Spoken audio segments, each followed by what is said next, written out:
Bowl season now, just kind of just your excitement about going to Nashville and finishing out this end of the season. Yeah, well, been out on the road for the last 8 days, I feel like, and excited to get back with our team. We're going to practice this week. Yeah, we're really excited. Great opportunity to go play in postseason. You get these 15 extra practices, probably roughly. Work with our guys again. We're excited about getting back to work. I know it's been this break from practicing. I'm ready to get back, get on the field again, and then another opportunity to go out and play a game, and hopefully get the bad taste out of our mouths from the last time we played. And but I think more importantly, just the opportunity to go work with our team, for 3 more weeks, and to go play with this team one more time on the field. I think that's the part that I'm most looking forward to. What have you done since the last game, Scott? Yeah, just recruiting. We've been out. I've been out since Sunday. Left Sunday after the game, and just got back late last night. I'm going to be heading back out again tomorrow, first thing in the morning. So get back here Wednesday before our practice. So we're going to start our bowl practices Wednesday afternoon. But it's hitting as many guys as we can possibly hit over the last how many days that is. I don't even know what day to day is. I feel like it's all kind of run together. But we've been out and seen a lot of great families and great recruits, and great reception out on the road.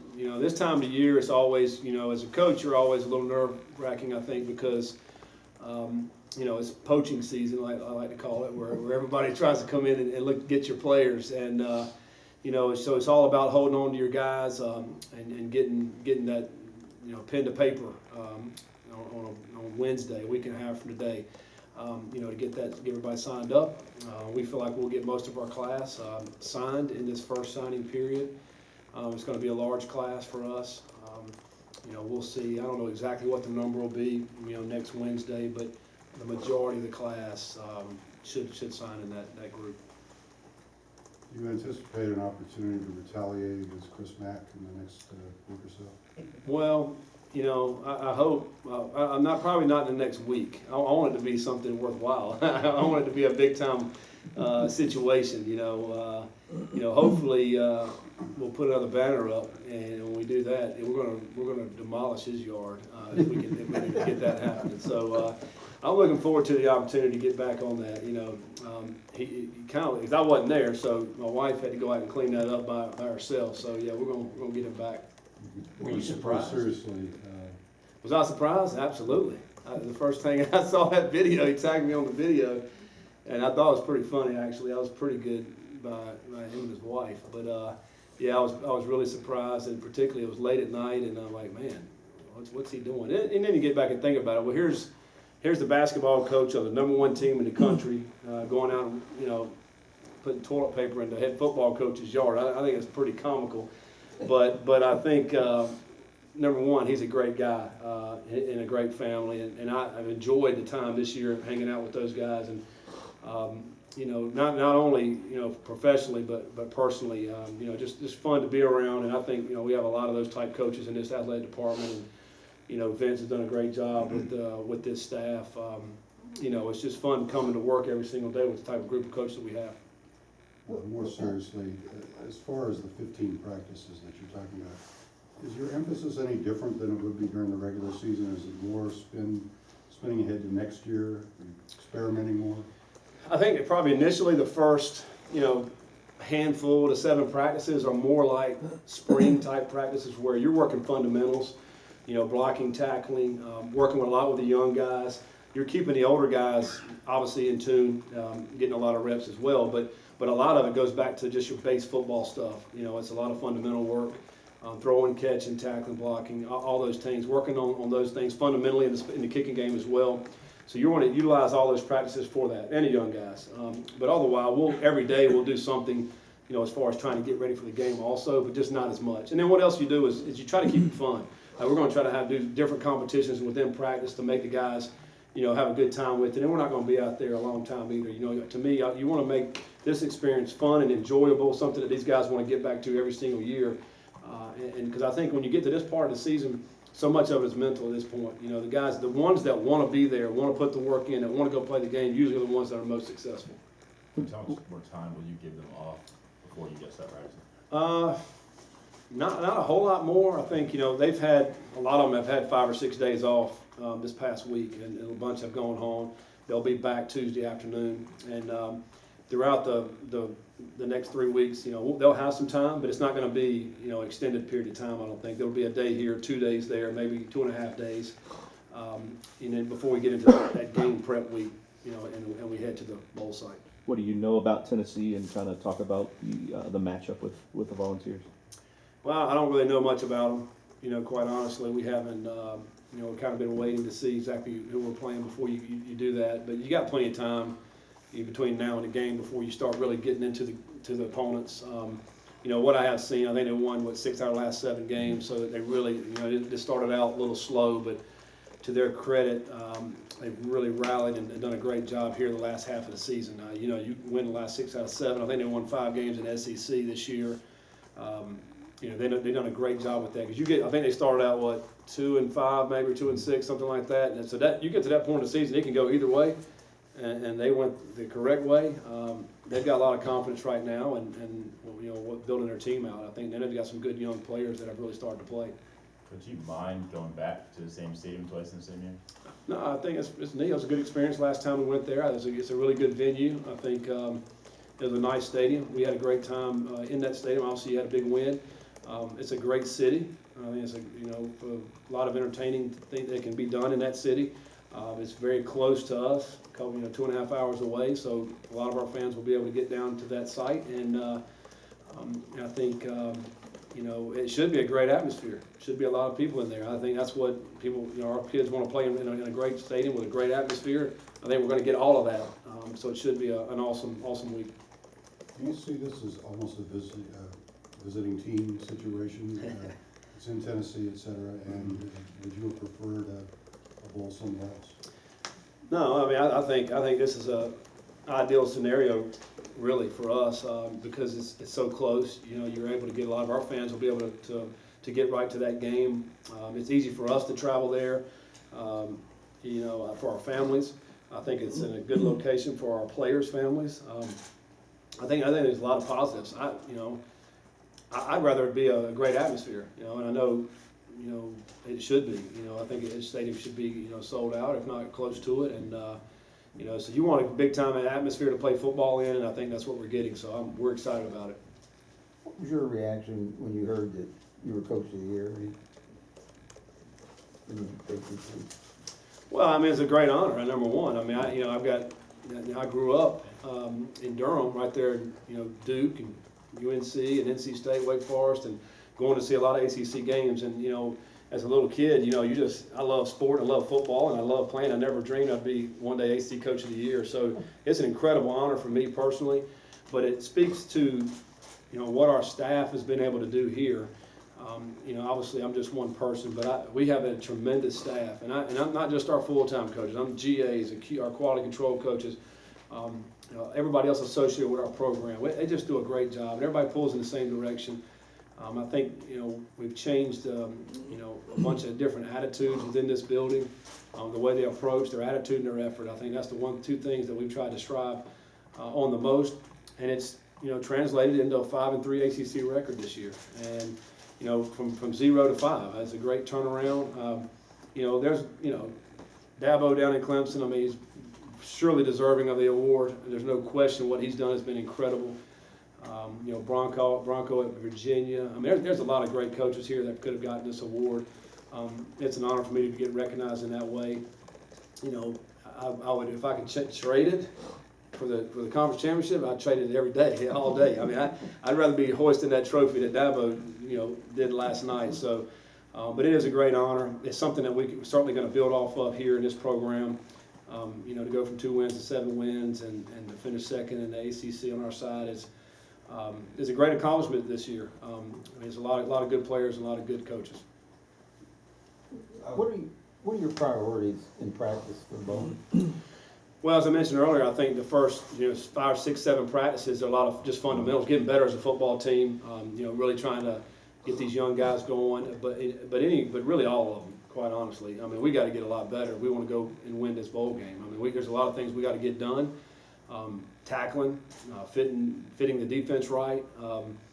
throwing and catching. I think so. All the fundamentals is what we'll work on. In the last half of those days, we'll be really honing in on your opponent, really game planning, really figuring out what you're going to do in this game to give us the best chance to win. But again, I think more than anything, we want to have fun. I think that's the bottom line. I don't want these guys every day, oh man, I got to go to practice today. I want them to want to come. I want them to enjoy it, enjoy this whole process. We're going to try to have fun with the guys. We'll do some things out, fun way, maybe go to watch a movie or go, do something out in the community just to have a good time with these guys. They don't have to worry about school. It's basically football and the camaraderie they're going to have with their other teammates and their coaches. I mean, to me, that's what it's going to be all about. And then while we're here, we're going to learn some football and get better at that as well. I was going through some of the magazines from the preseason, just to kind of reminder of where it came from, and I think, one said if they could just cover the spread a couple times, Yeah. that's progress, and now here you are, a bowl, 5-3 in the ACC. It may not be the time to stop and think about all that, but how important is it for them not get lost? Just getting there, being the Yeah, I mean, if you sit back and think about it, it's really incredible what we've been able to accomplish this year. From when I got here this time last year, when we had the press conference, to right now, what a difference a year makes. It's we've come a long way. There's no question about it. And you could ask our players, each and every one of them, to say the same thing. We lost a lot of guys that I didn't really know, from the last time they played last fall to this season here, over 20 guys that were not a part of our team this year. So there's a lot of turnover, a lot of change. But to be able to win 7 is incredible. I think, people say, man, if you can just go to a bowl game, it'd be an unbelievable year. But to do what we did to finish second in the league, it's tremendous. And for us as coaches and our players, we got to be able to build off of this.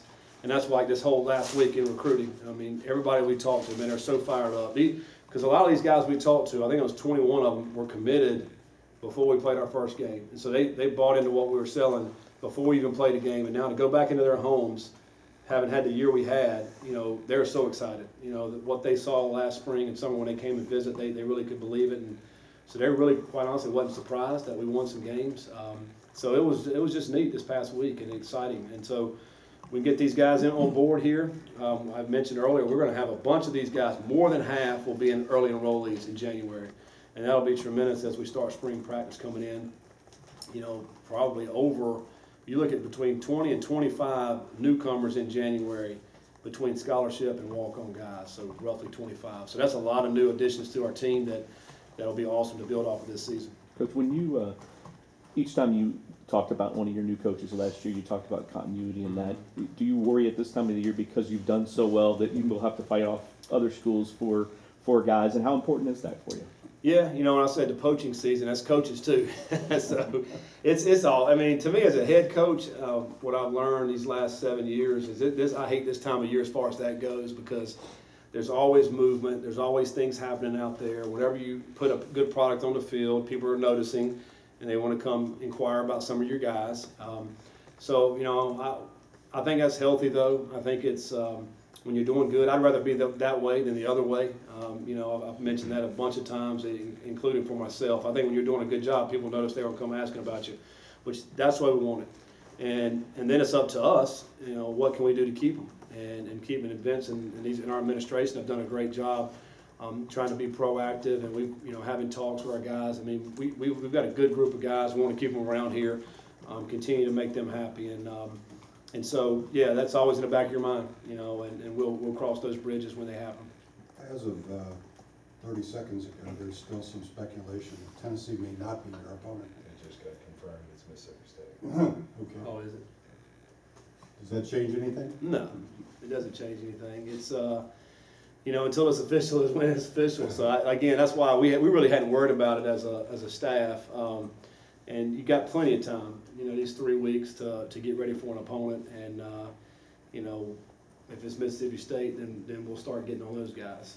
What ends up happening is you get the film and you start breaking them down and getting ready to go. So it doesn't matter, really. Your contract provides for a significant bonus for making a bowl game for Coach of the Year. Your players will get a swag bag of $550. Considering that they're in 15 practices, meetings, travel and game, is that adequate for them? Well, I'll go back to when I played, which was a while back, and also talking to these guys right here. They're playing a game for the love of the game, you know. I think what you can get out of playing a game for if it is for the love, then if you're good enough, then you'll make money.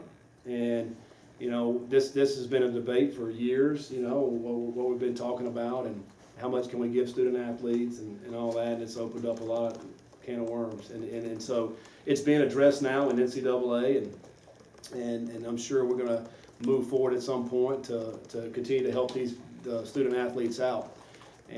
But I think more than anything, you know, these guys play because they love it. They love the camaraderie. They love being around each other.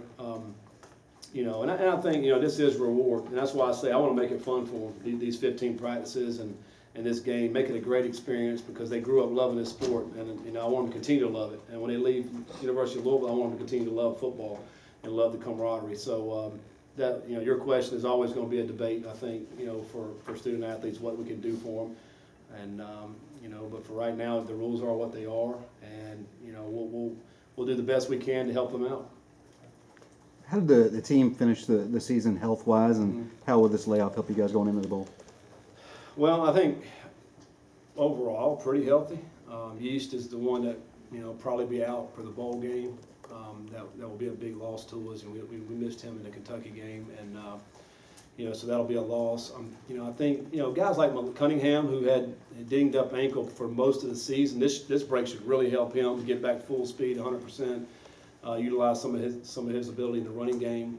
I think, you know, it's overall though, I think we're sitting in pretty decent shape. You know, we all had a bunch of bruises and nicks and those type of things. So this, you know, this break right here will allow them to get back 100%. So, you know, other than the ones that we lost season-end injuries that we've already talked about, you know, maybe 6 or 7 of those guys. But I think for the most part, for this year, we've stayed pretty healthy. Anything else? All right, thanks, guys.